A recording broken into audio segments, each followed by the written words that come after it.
When you examine the battlefield records of September 19, 1944, you will find a dense morning mist blanketing the terrain around Ericourt in eastern France, concealing the advance of the 113th Panzer Brigade.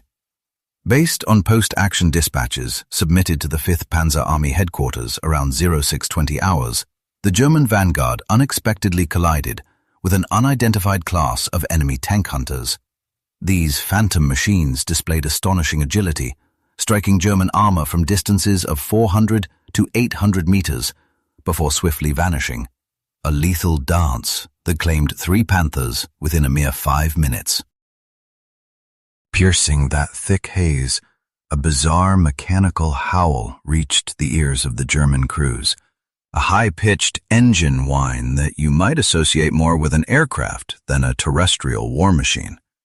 Sleek, low-profile silhouettes materialized out of the gloom to unleash blistering fusillades, disappearing before the German gunners could even rotate their turrets to retaliate. With each skirmish concluding in under 20 seconds, the 39 tanks of the 113th Panzer Brigade, commanded by Colonel Erich Fonsendorf, were suddenly thrust into a nightmarish reality. You must understand that the United States military had engineered a tank destroyer capable of hitting 55 miles per hour, making it the fastest tracked armored vehicle to ever grace a battlefield. While traditional German military philosophy dictated that tank hunters should be sluggish, heavily armored behemoths akin to their own Jagdpanthers, the M18 Hellcat was forged from a radically contrasting ideology. By embracing speed as its primary armor, mobility as its mechanism for survival, and agility as its deadliest weapon, this revolutionary machine completely overhauled the established mathematics of armored warfare. Depending on the engine's revolutions per minute, a Panther's turret required anywhere from 18 to 60 seconds to complete a full rotation. Conversely, the hydraulic turret of the Hellcat could whip around a full 360 degrees in a mere 24 seconds, functioning completely independent of its engine speed. Barreling across the battlefield at 55 miles per hour, the M18 could traverse 400 meters in the time it took a Tiger tank to rotate its main gun a sluggish 90 degrees. As you delve into the origins of this incredible transformation, it leads back to December 1941, when Lieutenant Colonel Andrew Davis Bruce presented a highly classified briefing to the War Department. The catastrophic triumphs of the German Blitzkrieg had completely shattered the foundations of conventional military strategy across the globe. Following the collapse of Poland in a mere 35 days and the surrender of France in just 6 weeks, the Wehrmacht's panzer divisions definitively proved that concentrated mobility could obliterate any static defensive line. Drawing upon his background as a cavalryman who deeply comprehended the power of swift maneuvering, Bruce proposed a profound paradigm shift. He argued that, rather than challenging the heavy German armor ton for ton, the American forces should construct a rapid vehicle to stalk tanks in the exact manner cavalry historically hunted infantry, utilizing the element of surprise and unparalleled mobility. Operating under the uncompromising motto of seek, strike, destroy, the United States Ordnance Department formally issued the criteria for a high-speed tank destroyer in December 1941.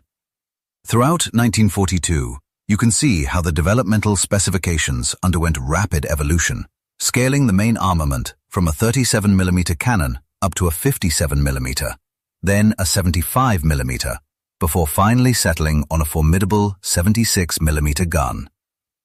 Although the Christie suspension system was initially evaluated, engineers ultimately discarded it in favor of torsion bars, leading to the April 1943 debut of Buick's T-70 prototype, which achieved velocities previously deemed impossible for a tracked vehicle.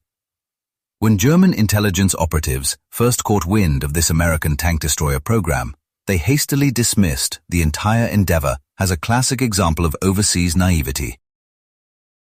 Validated by 4 brutal years of frontline warfare, Wehrmacht doctrine staunchly maintained that an effective tank hunter required massive armor plating and devastating firepower, perfectly exemplified by their 46-ton, 88mm armed Jagdpanthers.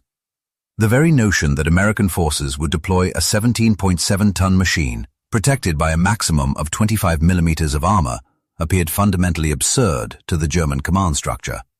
However, this illusion was violently shattered on May 23, 1944, during the Anzio breakout, when the Hermann Göring Panzer Division experienced their terrifying inaugural clash with the newly minted M18s.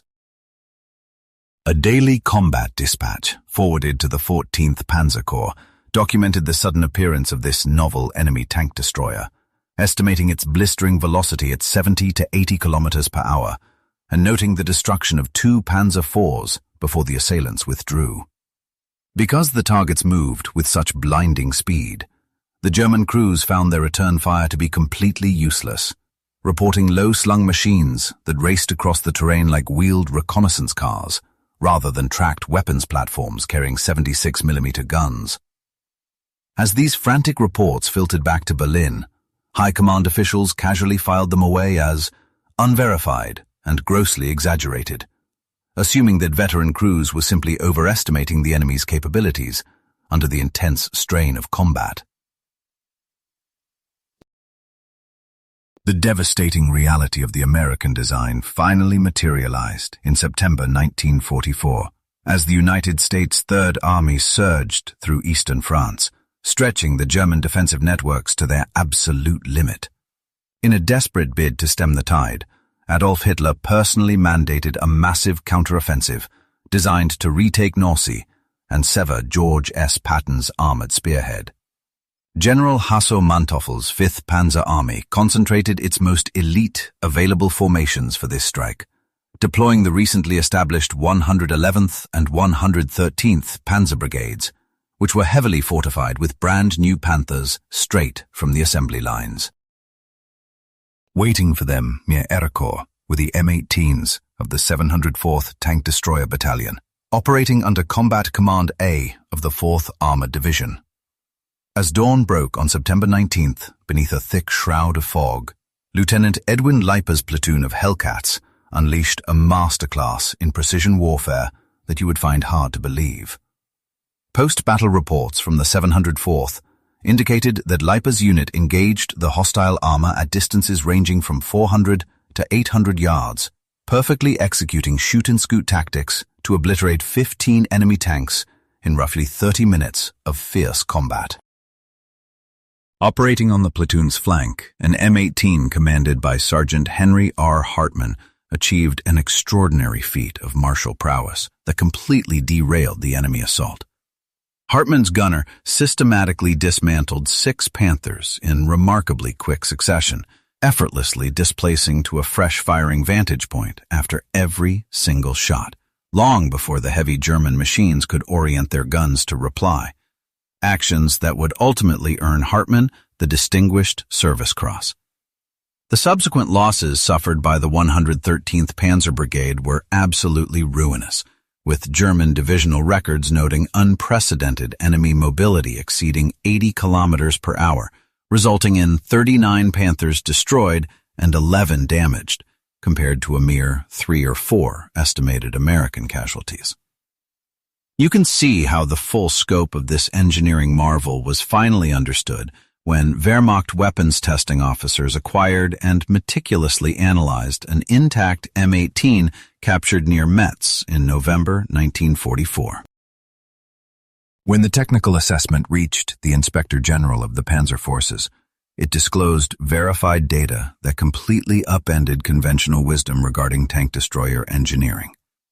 You can clearly see this stark contrast in their mass, as the American vehicle tipped the scales at a mere 17.7 metric tons, while the German Panther weighed a massive 44.8 metric tons. Furthermore, track trials proved that this new machine could achieve a blistering top speed of 88.5 kilometers per hour, effortlessly eclipsing the Panther's maximum velocity of 46 kilometers per hour. Powering this agile hunter was a Wright R-975 C4 radial aviation engine, generating 400 horsepower, which granted later variants an exceptional power-to-weight ratio of 22.6 horsepower per ton, vastly outperforming both the Panther at 15.6 and the Tiger at 12.8. Defensive plating was heavily sacrificed, leaving a maximum thickness of just 25 millimeters on the turret front and a fragile 13 millimeters along the hull flanks, all to support a formidable 76 millimeter M1A1 or M1A2 main cannon. To maximize responsiveness, engineers incorporated a 3-speed Torque-Matic automatic transmission alongside a hydraulically driven turret capable of completing a full 360-degree rotation in exactly 24 seconds.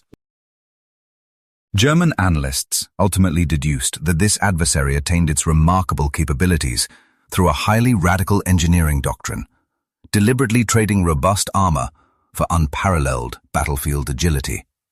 They noted that the inclusion of an air-cooled radial aircraft motor, paired with an automatic gearbox that removed the need for manual clutching, allowed the operator to dedicate all their focus to tactical navigation. Consequently, the enemy evaluators recognized that the combat lethality of this machine relied fundamentally upon rapid movement and the exceptional proficiency of its operators. You will find that the numerical superiority of the M18 Hellcat was simply undeniable, particularly when contrasted with German turret rotation rates that fluctuated drastically based on engine revolutions per minute.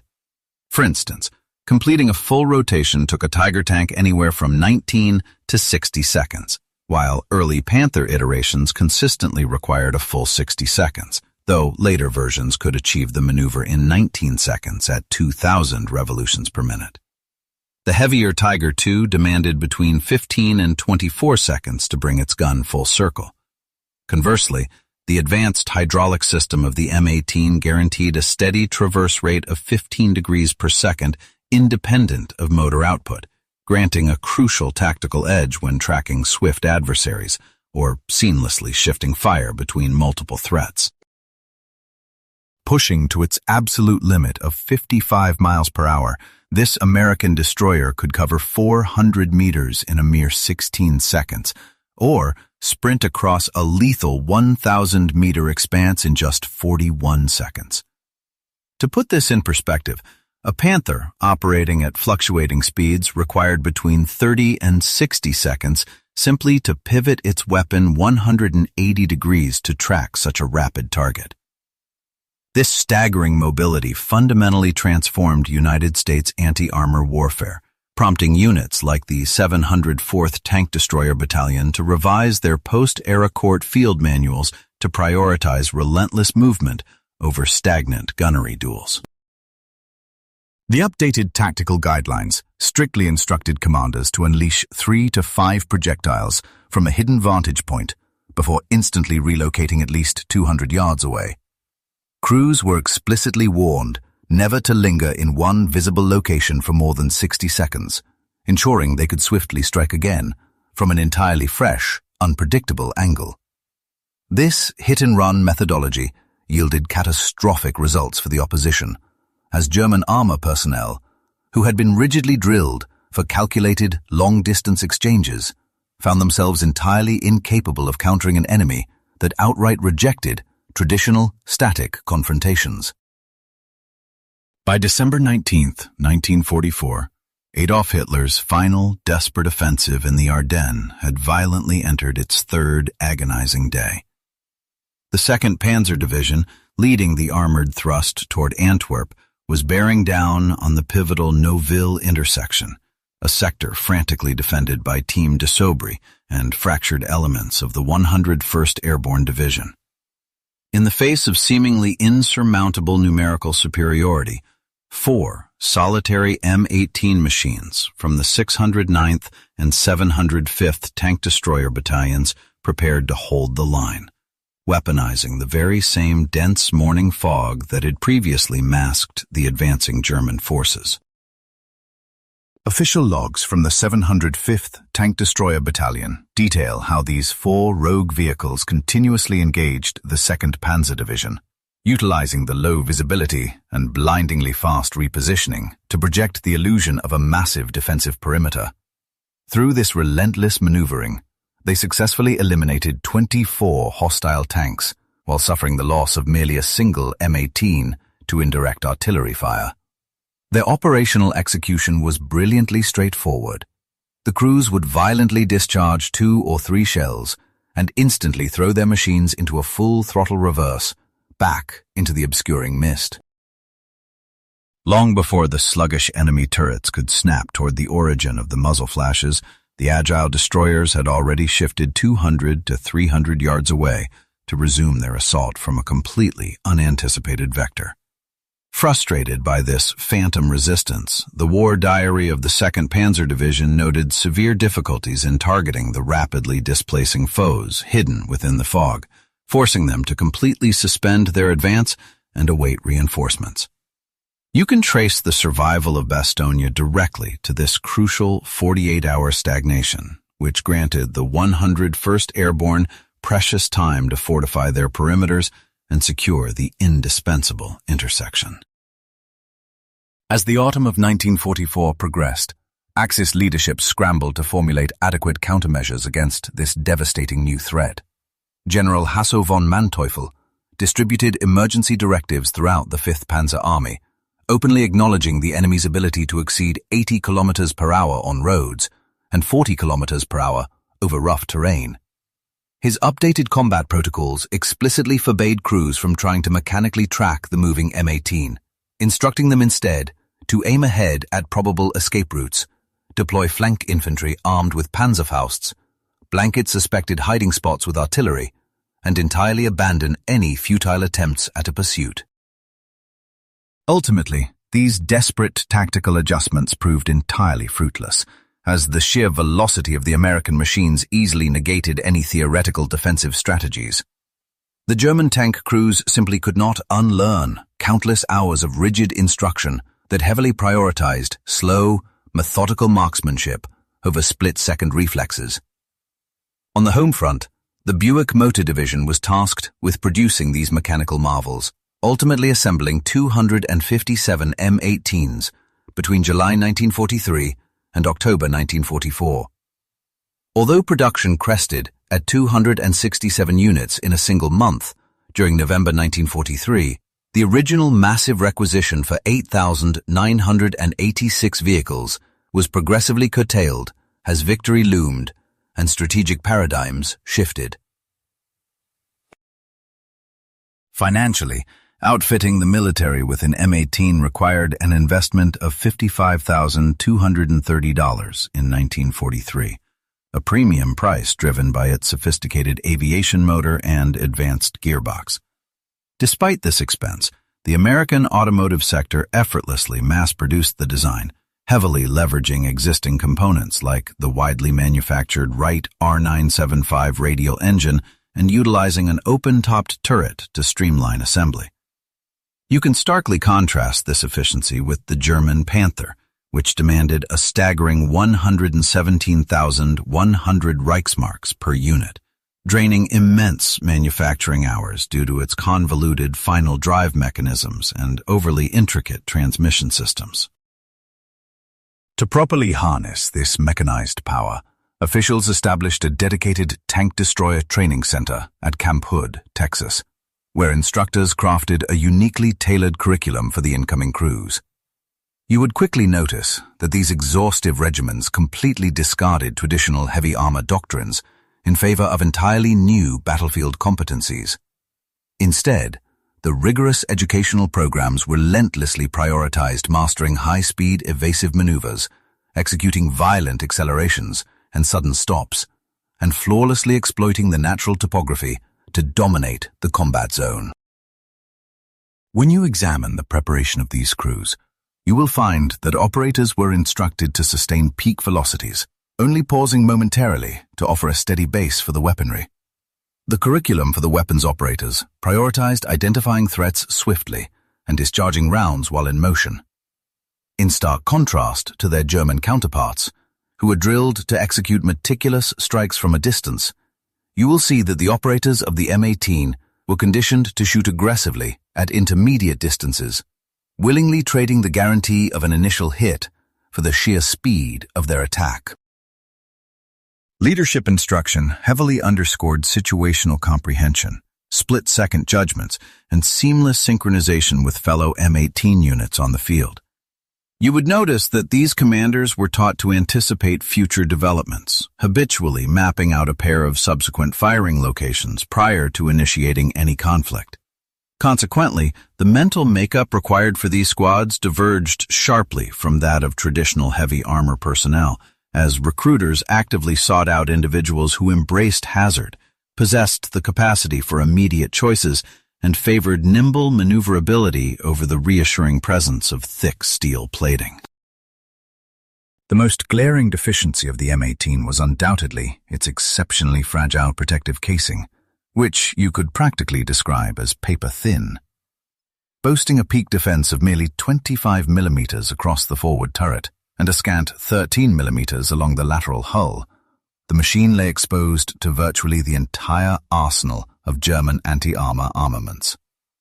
This extreme susceptibility meant that everything from 20mm anti-aircraft cannons at close proximity and 37mm anti-tank guns at any distance, to infantry explosives, shrapnel, and even concentrated heavy machine gun barrages, posed a lethal threat, fundamentally dictating how you would deploy these vehicles in combat. Established combat protocols strictly forbade idling while under hostile surveillance, urging units to entirely bypass city skirmishes where their primary advantage of swiftness would be nullified. You will note that maintaining a buffer zone of at least 500 meters from opposing foot soldiers was mandatory, alongside the perpetual exploitation of the natural landscape for concealment and tight cooperation with Allied infantry to neutralize hostile defensive placements. Through these rigorous demands, the personnel operating these machines cultivated a nearly clairvoyant perception of their environment, relentlessly searching the horizon for impending dangers and viable avenues of retreat. As the global conflict drew to a close, the specialized battalions, outfitted with the M18, had amassed a series of thoroughly authenticated combat achievements. Among the most notable tallies, you can look at the 704th Tank Destroyer Battalion, which claimed 106 hostile armored vehicles, while the 603rd secured 92 victories. Similarly, the records highlight the 69th Tank Destroyer Battalion neutralizing 67 targets, the 705th accounting for 89, and the 85th successfully destroying 51 enemy machines during their operational tours. Looking at the comprehensive data from March 1945, the maximum deployment reached 540 active M18 units, suffering total battlefield casualties of 216 machines. Throughout the European theater, you will find they maintained a destruction-to-loss proportion of 2.3 to 1, with typical confrontations occurring at distances of roughly 650 meters and lasting merely 2.3 minutes. Although achieving a 2.3 to 1 victory rate was certainly commendable, it ultimately failed to align with the highly optimistic projections formulated before the outbreak of hostilities. Even more telling is the fact that these specialized hunters dedicated roughly 70% of their active service to reinforcing foot soldiers, rather than pursuing enemy armor as originally intended. You must understand that the core premise of their founding doctrine, which anticipated overwhelming waves of hostile tanks, turned out to be fundamentally flawed in practice. When operations shifted to the Italian peninsula, the rugged topography introduced novel obstacles. Yet the 85th Tank Destroyer Battalion found that the intrinsic agility of the Hellcat remained a profound asset, even within severely confined valleys and steep ridges. These machines possessed the capability to swiftly shift between vulnerable zones via treacherous alpine paths that easily defeated bulkier transports. Throughout the fierce engagements along the Gothic line, you would witness the M18 units sprinting to elevated vantage points, firing upon German divisions situated in the depressions below, and immediately vacating the premises before retaliatory artillery could find its mark. The Axis defenders stationed in Italy, who had grown accustomed to the sluggish pacing of Allied forces navigating the harsh landscape, were continually caught off guard by these rapid reaction speeds, prompting official enemy dispatches to highlight how the staggering velocity of these redeployments rendered their counter-bombardments entirely useless. The conflict eventually brought the M18 to the Pacific Theater, where the 637th Tank Destroyer Battalion deployed them during the intense struggles to liberate the Philippines. Facing a severe lack of mechanized opposition from the Japanese military, you would see these vehicles repurposed primarily for demolishing fortified bunkers and shielding advancing troops.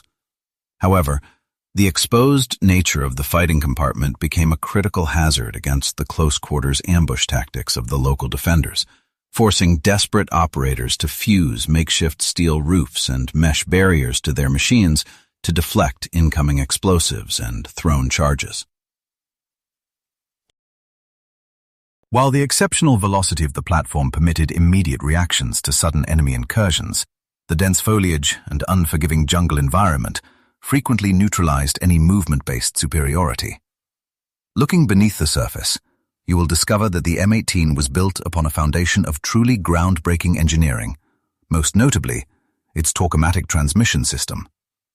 Engineered by General Motors, this innovative automatic gearbox completely eradicated the need for a manual clutch, seamlessly transitioning between 3 forward gears, depending entirely on the current velocity and engine strain. Because of this automated shifting, the individual at the controls could dedicate their absolute focus to navigation rather than wrestling with gear transitions, a feature that you would find indispensable when traveling at maximum velocity. Furthermore, the inclusion of a torsion bar suspension system afforded an impressive 14 inches of vertical wheel articulation. As you evaluate its traversal capabilities, it becomes clear that this extensive shock-absorbing travel enabled prolonged, rapid advances across fractured landscapes, effortlessly mitigating brutal impacts that would have undoubtedly shattered the chassis of older, leaf spring-dependent transports. The heart of this mechanized predator was the Wright R-975 radial engine, originally designed for aviation purposes. This robust 9-cylinder air-cooled power plant gifted the machine with an extraordinary ratio of energy to mass. You will note that the initial C1 iterations delivered a substantial 350 horsepower, whereas the upgraded C4 variants successfully generated 400 horsepower. All while the air cooling mechanism entirely removed the reliance on fragile radiators and hazardous liquid coolants. Atop the hull sat a hydraulically driven turret mechanism, energized by an electric motor that operated a dedicated fluid pump. This sophisticated arrangement ensured a steady rotation speed of 15 degrees per second, operating completely independently of the primary engine's revolutions or the chassis' momentum, granting a massive tactical edge over the laborious, hand-cranked turrets utilized by German forces. Although the underlying philosophy of the specialized anti-armor battalions was ultimately discarded and the branch itself was dissolved in November 1945, you can see how the extensive combat history of the M18 left an indelible mark on the evolution of mechanized warfare. The Hellcat successfully proved that sheer swiftness could serve as a viable replacement for thick steel, a revelation that sent shockwaves through international military engineering circles. You can clearly trace this influence, as the Soviet Union engineered the PT-76 light amphibious tank and the subsequent BMP infantry fighting vehicle with a distinct focus on agility, while Britain established the CVRT series to prioritize rapid scouting capabilities. Simultaneously, France constructed the AMX-13, utilizing an automatic loading mechanism to shed excess mass, and Germany engineered the Leopard 1, completely abandoning the concept of impenetrable armor in favor of extreme maneuverability, marking a total rejection of their own heavily fortified World War II paradigms. In the contemporary era, you can view modern wheeled armaments such as the Italian Centauro, the Japanese Type 16, and the American M1128 mobile gun system as the direct ideological heirs to the M18, willingly accepting defensive vulnerabilities to secure unparalleled strategic and tactical flexibility. Considering this enduring legacy, you are left to ponder a final, compelling question.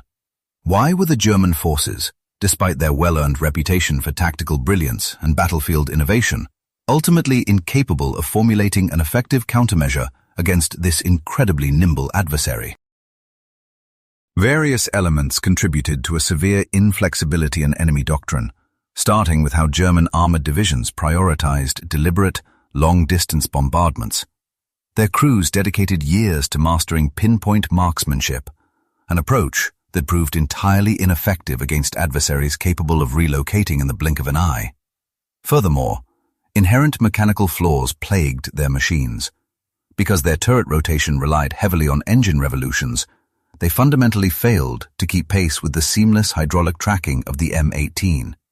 Consequently, whenever their engines idled or ran at reduced capacities, these formidable behemoths were rendered utterly defenseless against swift flanking maneuvers from the agile American tank destroyers.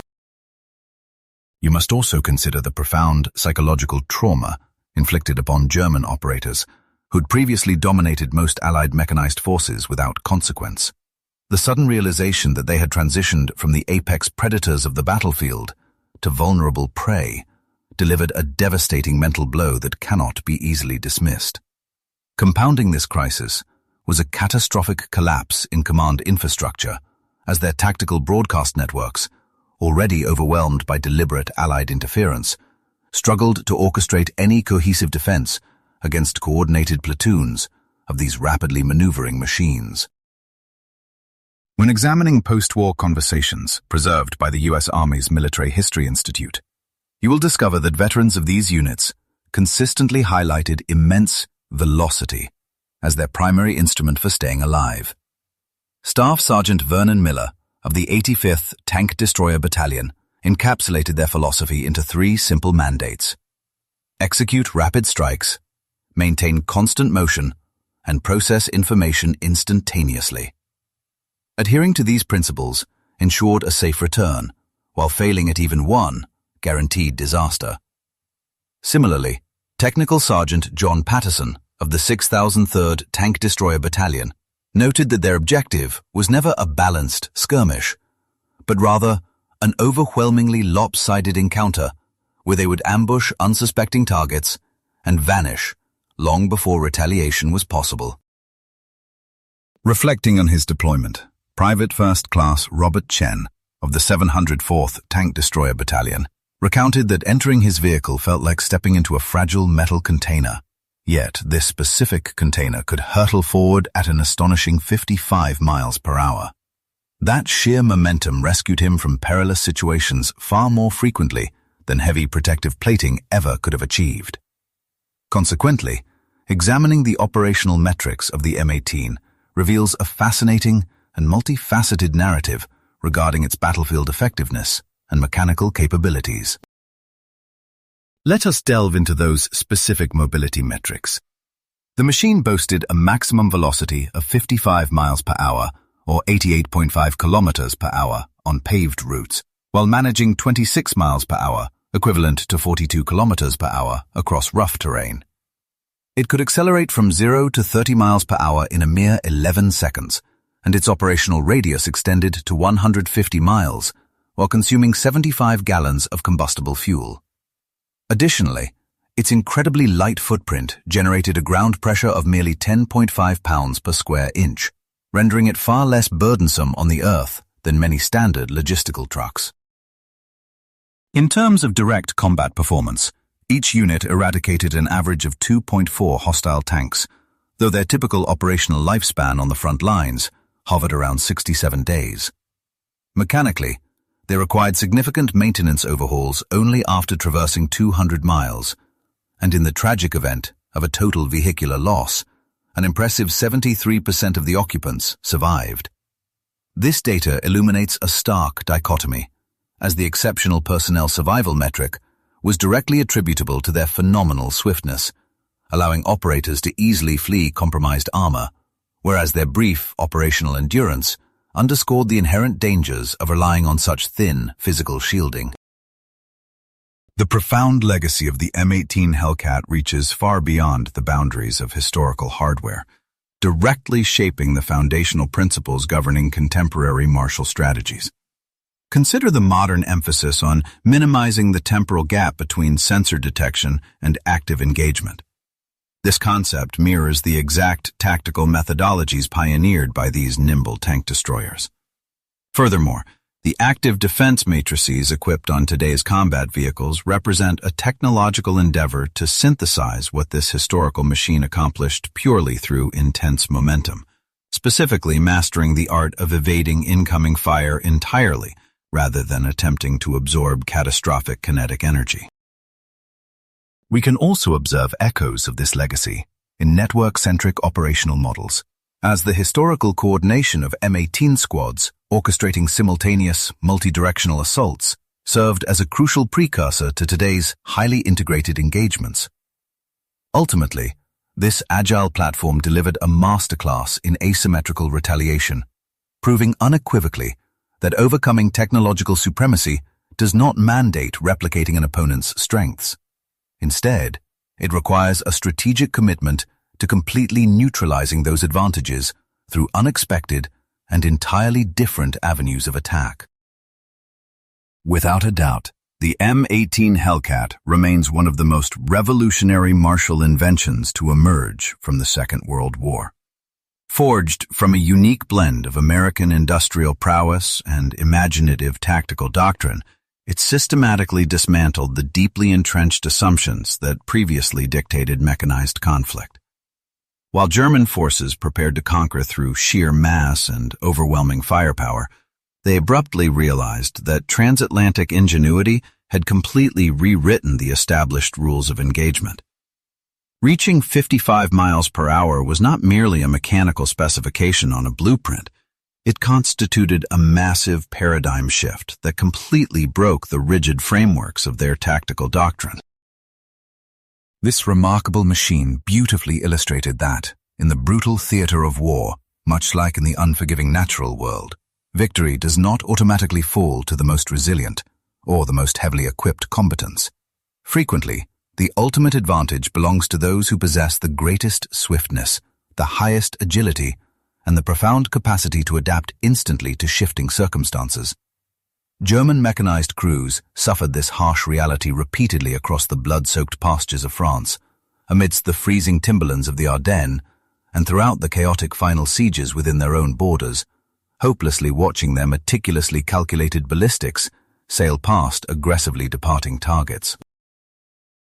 When contemporary military scholars review the legacy of the M18 Hellcat, they recognize something far more significant than a mere anti-armor platform.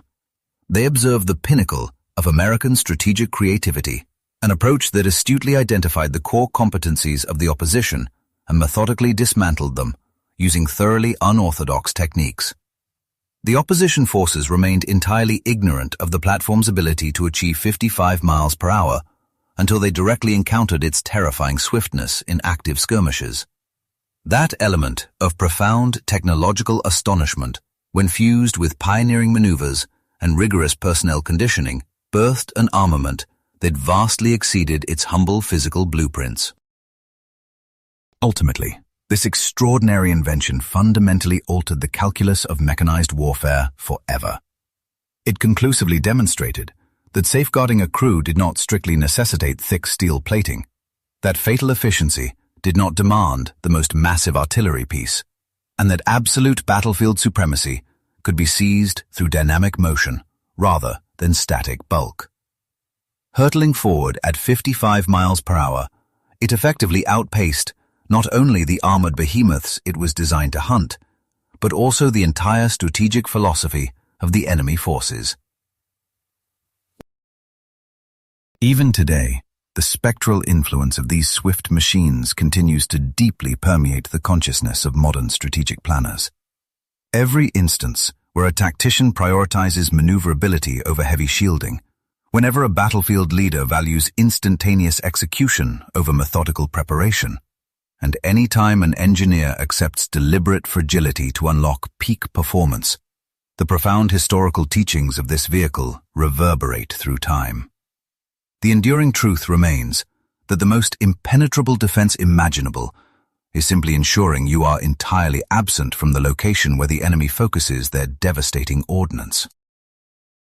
The operators within the 113th Panzer Brigade, the 2nd Panzer Division, and countless other prestigious factions absorbed this agonizing lesson through devastating trials of blood and fire. They confronted an adversary who blatantly refused to engage on traditional terms, an opponent who effortlessly weaponized their heaviest advantages against them, striking with lethal precision before vanishing like mere apparitions in the mist. They ultimately grasped that American ingenuity did not entail constructing an incrementally superior armored behemoth. It meant forging something entirely unprecedented. They had engineered a weapon that operated far too rapidly for established German strategies, exhaustive training regimens, and slow-moving turrets to ever successfully counter. The M18 Hellcat, representing 55 miles per hour of pure American audacity, stands as immortal proof that unrestrained velocity can indeed serve as the ultimate instrument of war. The opposition never suspected this machine could achieve such incredible speeds, and by the time they finally realized the truth, their fate had already been sealed. Tactical failures in combat only partially explain the ultimate defeat, as the true collapse happened within the sphere of visionary design. By deliberately sacrificing heavy plating in favor of blistering speed, innovators in the United States took a profound conceptual leap. This audacious gamble effectively forged an apex machine that was specifically engineered to track down and destroy the enemy's most lethal assets.